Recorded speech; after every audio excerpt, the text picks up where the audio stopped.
whole new global talk show, Newstellers. Let's meet our panelists and a very special guest.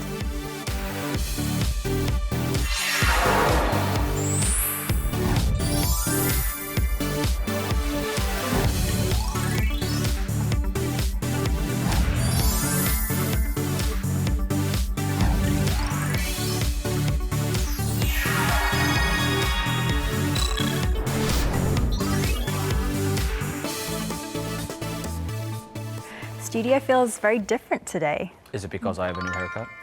It is looking lovely, by the way. Thank you. I think it's because we're joined by a very special guest panelist today. Please welcome Ms. Crystal Tai, who is a journalist in Korea and Hong Kong, I believe. Hi, That's Crystal. right. Welcome to our show. Hello, it's great to meet you all. Welcome to the show.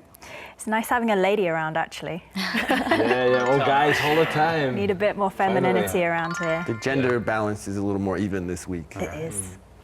All right, well, let's have a look at a couple of pictures, first of all. Where do you guys think this is? Must be China or any Chinatown. Any Chinatown Yeah, around definitely the a world. Chinatown. It is, in fact, Australia. Lobby. Yeah. So Chinese investors taking over the world, it seems like. And this is a picture of Jeju Island, and the red dots indicate land owned by Chinese investors. As you can see from the picture, Chinese investors are rapidly taking over Jeju Island. What do you think attracts them to Jeju? I think specifically? first, Jeju Island is only one of the few places that is really near China and they can go without visa. So it's one of the few places that they can go take a look to properties and then maybe they can decide if buy them or not. And it's a touristic place, so probably it's the perfect place for investing in real estate, don't you think? And definitely the K-dramas as well. I mean, Korean dramas are so hot right now in China. Okay. But I have read some stuff that indicates that perhaps the people in Jeju are not that thrilled with the influx of Chinese investors. I think over the past several years, a lot of people have gotten quite rich in China and they've gone abroad looking for property in places that are maybe a little bit less polluted than a lot of major Chinese cities are. You know, as we know, Jeju's always kind of thought of itself as a unique and autonomous region of South Korea. It has more autonomy than most of the provinces do. And I think maybe some people in Jeju feel like increasing numbers of Chinese investors are changing the island in a way that they may not be particularly fond of. Okay. Yeah, also the price of the real estate is raising a lot because a lot of Chinese are buying real estate and making business with real estate. Price is increasing a lot. So now a Jeju person that wants to buy a new house, now it's much more expensive for them and maybe they cannot afford it. So they have that problem with the Chinese investors. Let's not give too much away just yet. But I am looking forward to hearing your thoughts today, and especially Crystal's, because I think we'll get some very interesting insights. So our show is titled today, China's Overseas Spending Spree. So it's evident just from the title that it's not just Korea that these Chinese investors are on the hunt for.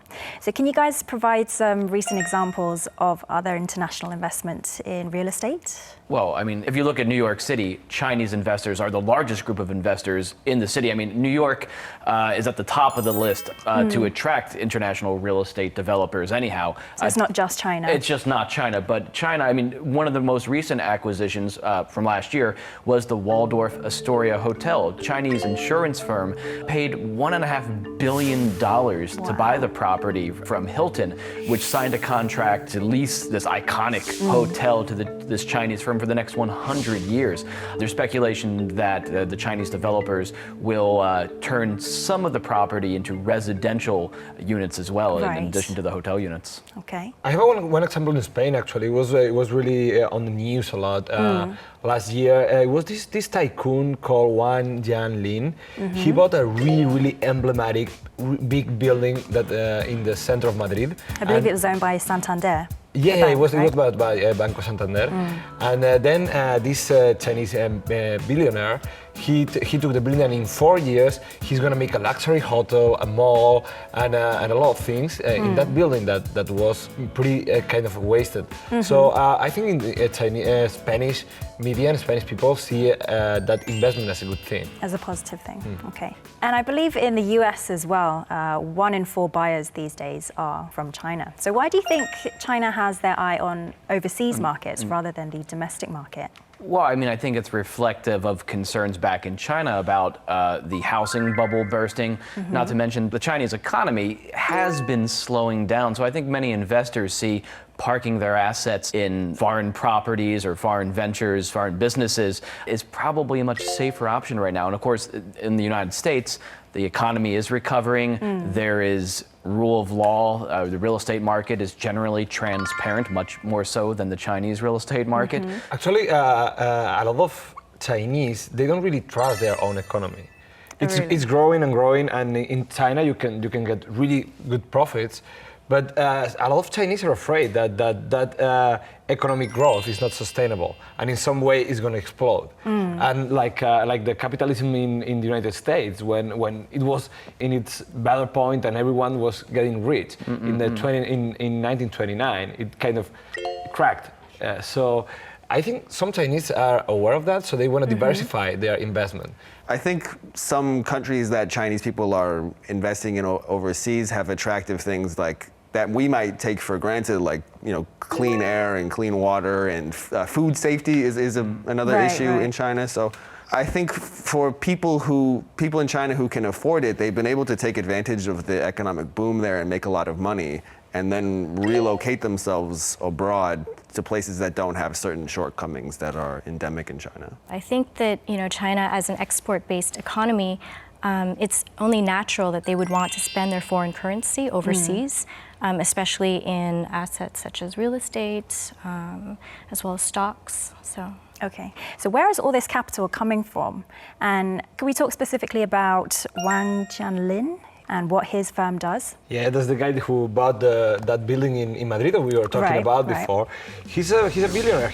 Of course, he had good connection with the party since he was young. His father fought with Mao. He started a company, a really big company, in the city of Dalian, that is actually very near here to South Korea. Now these days he has like hundreds of properties, like hotels and luxury malls and real estate. He has like 9 million square meters of real estate. Well, he's actually ranked number 2 on the list of the top property owning billionaires in the world. Yeah, and number 1 is actually another Chinese national, although he's Hong Konger, Li Shaoqi. So real estate is still the key with Chinese investors. So is there a chance that there could be a big sort of bubble burst in China and a lot of these properties could lose their value? I mean, there's got to be some kind of a breaking point where you build and you build and you build and you build. I've heard these stories in China of these sort of ghost towns where these big housing complexes were built, but then once they were built, there was nobody to live in them, and now they're these like eerie, abandoned areas. I mean, like, could there be for this particular investor, like, could there be a kind of breaking point where at some point his properties begin to lose money? Well, probably that's why they are starting to build overseas, to buy real estate overseas in places that are really safe, like Madrid or New York or even Jeju, because it's a small island. It has like limited territory. It's never going to be empty, right? And they are doing too in Seoul. They are doing in Hongdae and in Myeongdong areas too. And I think it's a smart investment. Because there are really populated areas, really concentrated places that they are not going to lose value that easily. It's like you said earlier, Ate, it's a reflective of the Chinese lack of confidence in their own economy. And there is significant concern about the bubble bursting there. The Chinese system is not transparent. And I think that is, for people now that have become rich over the past few decades, that really scares them. I would have to beg to differ on that. I'm sorry. Go for it. But I do think that Chinese people have 2 ways of looking at the future. There's the now and there's like the future. In terms of the Chinese economy, they're completely invested and completely optimistic about it. But at the same time, in the present, they want to invest in the US. They want to gain citizenship. They want to bring their children there so they can be better educated, so that later on they can develop these networks, say at Harvard, Yale, and bring them back to China. It's all about networking and I guess it's bringing the skills back. Yeah, globalization. Right, okay. All right, so we've talked in length about Chinese investment in real estate then. Let's discuss other industries as well. And let's take a look at how big the market is, first of all. So according to statistics, China's foreign direct investment was over $107 billion in 2013, marking the very first billion-dollar year. And that's a huge increase of over 22.8% year on year, whereas world foreign direct investment went up by only 1.8%. So a huge increase. And from that one statistic alone, we could see how grand the scale of Chinese investment expansion is. So let's talk about some other industries that are being targeted now. What other sectors can you think Well, of? Soo-jung, I mean, China's rise is being fueled by its pursuit for natural resources. China doesn't have the mineral wealth to keep its own engine running, so it's turning to some of its neighbors, especially those in the developing world. For instance, in Mongolia, Chinese companies are very active in Mongolian mines, especially for coal, and that's contributing to the growth of the Mongolian economy, although there is a lot of resentment in Mongolia right now about China pretty much devastating the Mongolian steppe in pursuit of this mineral wealth. Okay. And also, not only resources, they are investing in the financial markets a lot. There are a lot of countries whose debt was bought by China. Right. China is buying the debt of a lot of countries, the national debt, and they are just lending money to a lot of countries. So it's a way also to control the global economy and to raise up as a big actor in the global economy. They are going to be the first economy in the world, and they are doing that through, in part, through investment in other countries. Okay.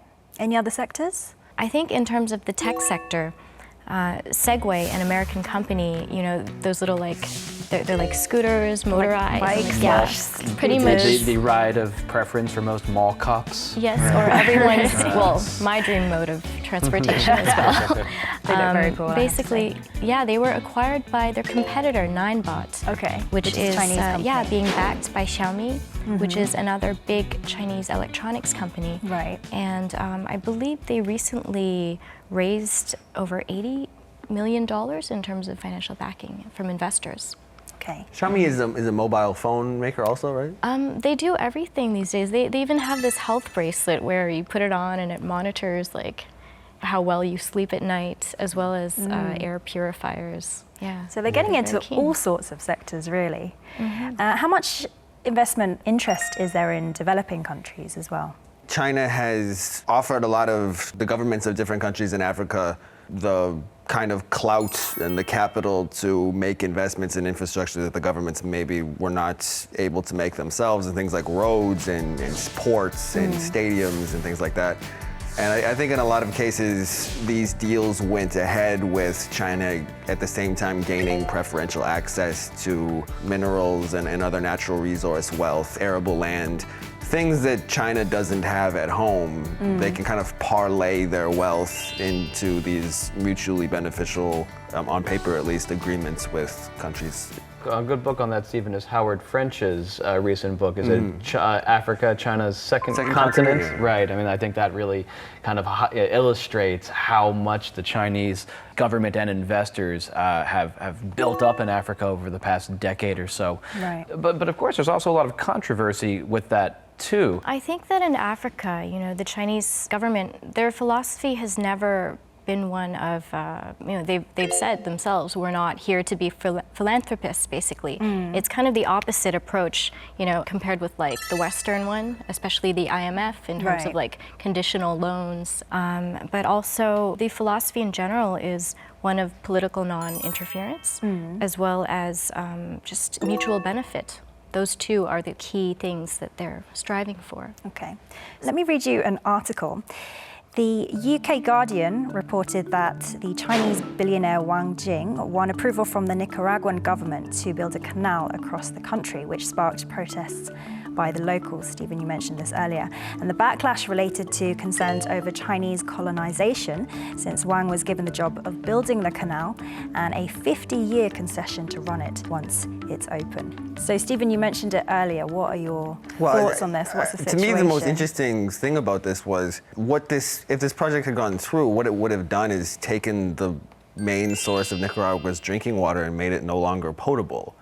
So if you look at this agreement, what it might have said was that this government was willing to sell their country's ability to have clean water to this outside investor to do this, big and what I guess he had hoped would be a very profitable project.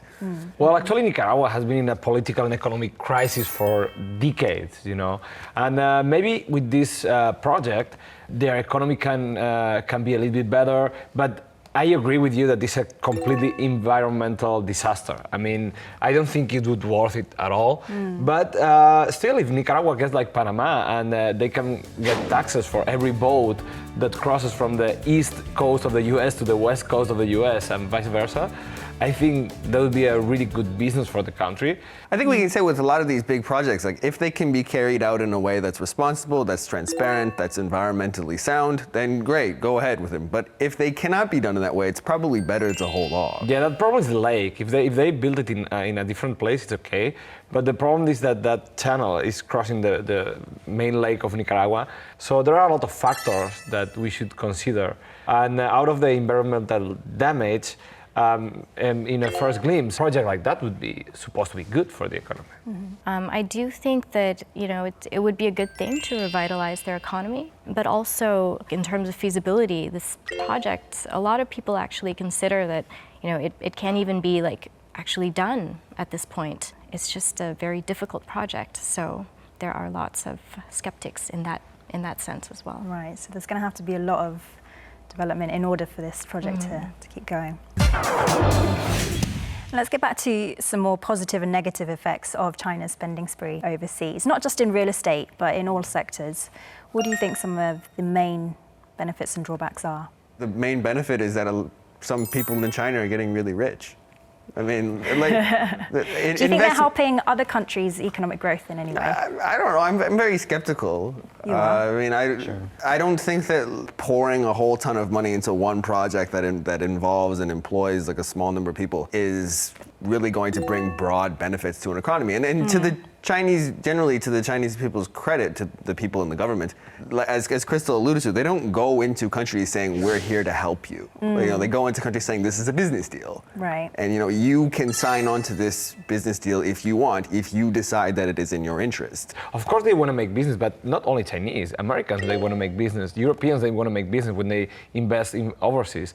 So, as long as the local authorities are not corrupted, that they are clean and they want to do the business in a clean way, of course there should be some effects on the local population and on the local economy, like more jobs, more money, and the growth of the local company. So I think Chinese investment has to be controlled as every investment. Right. But of course, that's the main difference between Western companies and Chinese companies, is that private firms in the US or Europe, they have to answer to shareholders. There are stricter government regulations, and that kind of oversight does not exist in China right now. So Chinese firms in Africa or Mongolia or South America, Central America, they can get away with more without having to answer to higher ups as Western firms would have to. But the local authorities have that role of controlling what Chinese firms are doing in their country.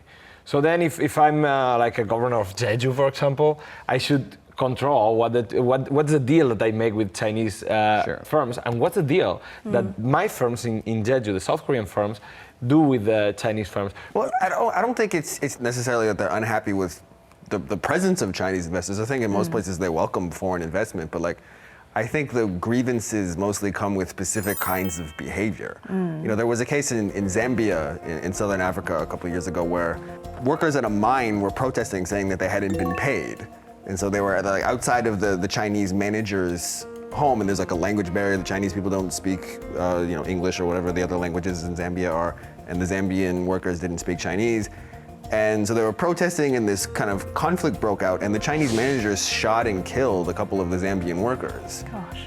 And then the Beijing government made it clear to Zambia that if those Chinese managers were prosecuted under local law, that there might have been problems in bilateral relations. And the Chinese managers got off and they weren't charged. And so I think that whole situation could have been avoided if the workers were just paid on time. So for better or harm then, do you think this huge flow of Chinese capital outwards will continue in the near and distant future? I think that China has a very strong entrepreneurial zeal and will keep looking for other markets overseas, but that depends on, in many cases, on the domestic economy's ability to continue prospering. I mean, if we look back at the 1980s, we saw a similar trend with Japan. During that time, everyone thought Japan was going to take over the world, that Japanese firms were buying iconic properties in New York City like Rockefeller Plaza. Right. But we saw what happened once the 1990s came around, Japan's bubble burst. And there seems to be plenty of warning signs that something similar is in the works in China too. So but I'm sure Beijing is learning from the mistakes of Japan. So China won't experience 2 decades, 2 lost decades as Japan has experienced. What do you think the creation of the Asian Infrastructure Investment Development Bank, what kind of effect do you think that has on the world's superpowers and how they interact? China's economy is the second in the world, but it didn't have that much weight in the international monetary and funding banks and institutions. So it had to be that there was an institution where China has a really big weight to finance all the infrastructures, at least in Asia. So you think it's a natural development? Yeah, it's a natural development. It had to happen sooner or later, I think. Right.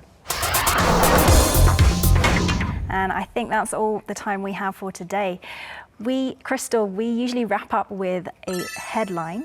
So a 1-sentence summary of today's talk. But I'll let you go last since you're our special guest for today. Atta, please start us off.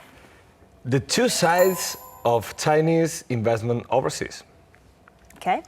Jason? China, your dragon next door. A dragon, I like that. If I had to write an article about this topic, I would call it "Everything is for sale and China is buying." All right. And Crystal, finally. Chinese foreign investment, a policy of mutual benefit. Okay. Thank you so much for joining us, Crystal, today. Thank you It's for been having lovely me. to have some feminine presence in the studio. And thank you to my wonderful panelists as well. I hope you enjoyed today's show. Thank you again. As always. Good. We will see you next week. And viewers, join us next week for a whole new global talk show, Newstellers.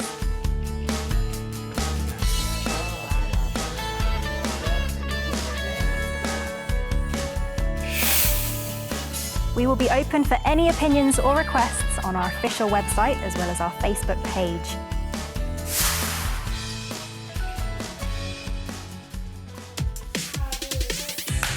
Let's begin the show. It's titled Chinese. Oh, I'm so sorry. Chinese investors are some of the largest international investors. Let me take that over again. Recently, Segway, an American company, was actually acquired by sorry, I'll do it again, I looked at the camera. Would you mind repeating the question? Let's talk about what other targets. 죄송합니다.